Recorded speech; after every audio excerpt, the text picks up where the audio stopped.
As voters open their ballots, they'll see local candidates running to represent their immediate community.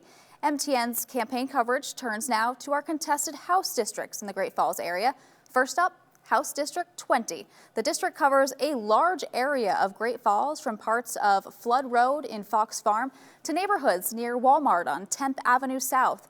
Ballotopia says the 2012 census count showed just under 10,000 residents live in this area. House District 20 is currently represented by Republican Fred Anderson. Anderson is running for election after winning the seat in 2018. The Great Falls resident has served on business and labor, agriculture, and education committees during his time representing HD20. MTN asked each candidate a number of questions, including how he feels the state handled coronavirus. Anderson says he believes officials may have enforced a shutdown too early, which could be a reason for the spike in COVID cases we're seeing now.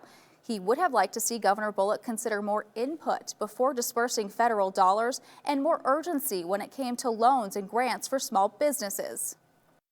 Would have had the executive do a little different job of allocating and distributing the CARES money to small businesses. I think that from a business person's standpoint, it made it pretty tough when the executive branch sat on a large amount of money for a long time and businesses were really struggling to keep their head above water. His challenger, Democrat Melissa Smith, is also running for House District 20. She's a professional pianist and teacher in the Great Falls area.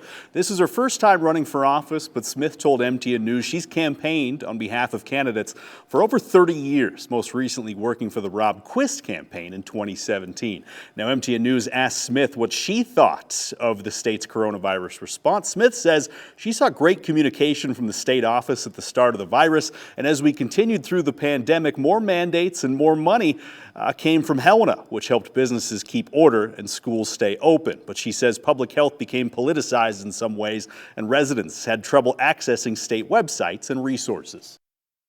That was a little frustrating, I think, for people. And also, too, if you don't have broadband access, it was extremely difficult to figure out how to get help because, you'd call and, you'd maybe get connected, maybe you'd be disconnected. And, our public libraries did an excellent job in trying to help people, but it took a while before they were open.